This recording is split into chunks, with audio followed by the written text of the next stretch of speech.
Welcome back to this channel and to our series titled The Trump Curse.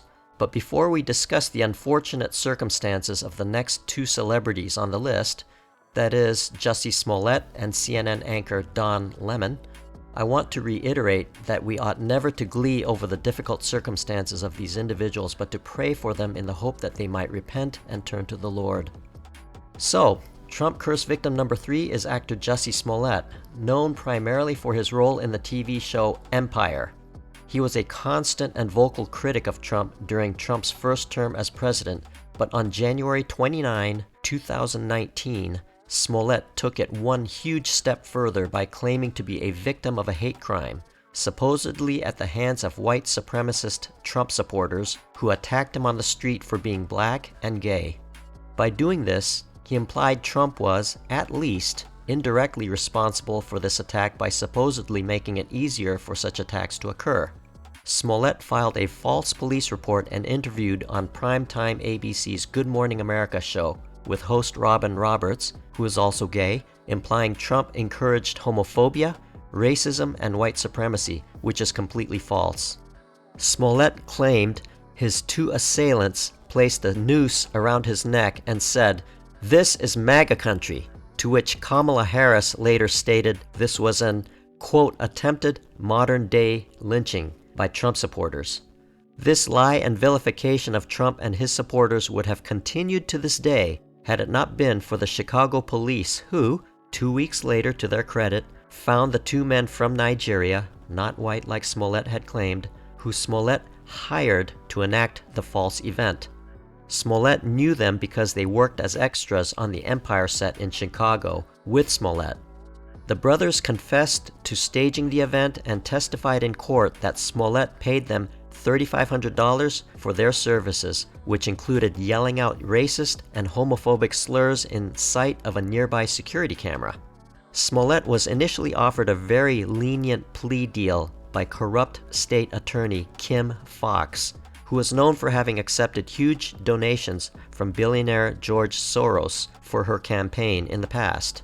The deal she made for Smollett was pay a small token fine and a few community service hours, to which Smollett quickly agreed. This small penalty was meant to dismiss the charge against Smollett for filing multiple false police reports, which shows that personal friends in high places, like a state attorney in this case, usually gets you off the hook, but this effort fell flat in this case, thank God. The corrupt handling and politicizing of the case by Fox was overruled and resulted in the assigning of an independent special prosecutor who tried this case entirely pro bono when no state attorney would step forward to try the case. This is how politically radioactive this case had become. Smollett enjoyed the limelight of being a key spokesperson for gullible anti-Trumpers, as well as the LGBTQ community for about a month. His obvious hoax became known as a type of intelligence test, which the fake media and millions of Trump haters failed miserably, including Joe Biden and Kamala Harris. Less than a year after Trump left office, Smollett was very publicly put on trial and found guilty on December 9, 2021, of 5 counts of disorderly conduct and filing a false police report, and faced up to 3 years in prison for each count for perpetrating this hate crime lie. During a news conference at the courthouse immediately following the verdict, and to their credit, the prosecuting team had this to say, quote, "To victims of hate crimes, you are still victims and we support you. Mr. Smollett, we have come to know you as a warm person. You will still be the person that so many people love you for. Humans are forgiving. People will forgive you." Most recently, on March 10th, 2022, Smollett was sentenced to 150 days in jail and 30 months of probation in the case, along with a $25,000 fine and more than $120,000 in restitution to be paid to the city of Chicago for the costs incurred by the police department while investigating this hoax. Sentencing Judge James Lynn said during sentencing, quote, "I believe you did real damage to hate crime victims. These are people that have a difficult time coming forward. They may be distrustful. They may not want to bring it to the attention of the community or first responders, there may be some trepidation. What you did because you are selfish, arrogant, and narcissistic, bringing attention to yourself, you took away a lot of resources from other places, other real victims of real crimes, and used up police resources for your benefit. Frankly, I do not believe you did it for the money. You were making, the evidence showed, close to $2 million a year when this happened. I don't think money motivated you at all. Your career, future, is very uncertain at the very best. It was really on a rocket ship to success, and now you've turned yourself into a riches to rags story, and it's so unfortunate. This is all self-inflicted.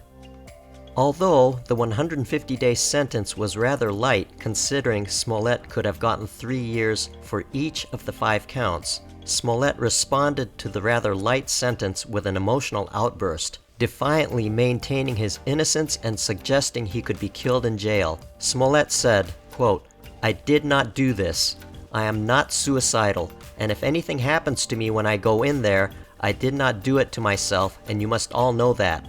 I am not suicidal, I am innocent," he yelled loudly as he raised his fist and was led out of the courtroom by sheriff officers. To which Judge Lynn responded, quote, "The hammer of justice has to fall, and it's falling right here, right now." On to Trump curse victim number 4, CNN host Don Lemon. Don Lemon was known for constantly claiming that, as a black and gay man himself, he was personally offended by Trump for his supposed racism and homophobia, which is completely false. As a CNN primetime host, Lemon was an almost nightly source of unfair and outright false accusations toward Trump for supposedly being a racist, misogynist, and homophobic white man. Less than a year after Trump left office, Lemon was accused of sexual assault himself. His accuser is a white bartender who worked in the Hamptons where Lemon was visiting at one time. The New York bartender, Dustin Heiss, claims Lemon rubbed his hand over the man's frontal area of his shorts, while Lemon, quote-unquote, categorically denies these claims, according to CNN. He at least now knows how it feels to be publicly and possibly falsely accused. The case will go to trial this year. Lemon's name also came up again in a negative light less than a year after Trump left office, this time in the politically radioactive case of Jussie Smollett and his false hate crime police report. It appears Lemon began meddling in the active police investigation by texting Smollett back in 2019 saying the Chicago police did not believe his hate crime police report, supposedly causing Smollett to fear the police. This is the reason, Smollett claims, he refused to hand over his cell phone records to the police, and not because he was trying to hide evidence. Lemon has since called his now former buddy, Smollett, a quote-unquote liar. For these reasons, many have called for Lemon to be sacked at CNN for crossing the line between journalism and politics, as his name is now being publicly dragged through the mud, not on just one, but 2 fronts. As a quick summary, for someone who wanted false recognition for being a victim of a hate crime, Jussie Smollett appears to be a victim of his own hoax. Instead of gaining publicity as a spokesperson for the black and gay community and promoting his Hollywood career and remaining relevant at the expense of Trump and his supporters, he has in essence ended all of it. And similarly, for Lemon to make false accusations toward Trump on live television almost nightly, and then to be publicly accused of sexual assault himself, is both ironic and very unfortunate. Once again, when we reject our Creator and Protector, we do so at our own peril because this opens the door for Satan to steal, kill, and destroy our lives. In the next episode, we will discuss Trump curse victims number 5 and number 6, that is, ex-CNN President Jeff Zucker and Facebook CEO Mark Zuckerberg, both of whom are tied into the Trump curse and most recent modern prophecies concerning the removal and putting down of God's enemies, and therefore by extension, Trump's enemies as well. If you liked what you saw here today, please subscribe and click the like button below, and we hope to see you at the next video in the Trump Curse series, Part 4, or our other video series, The Trump Prophecies. Until then, take care.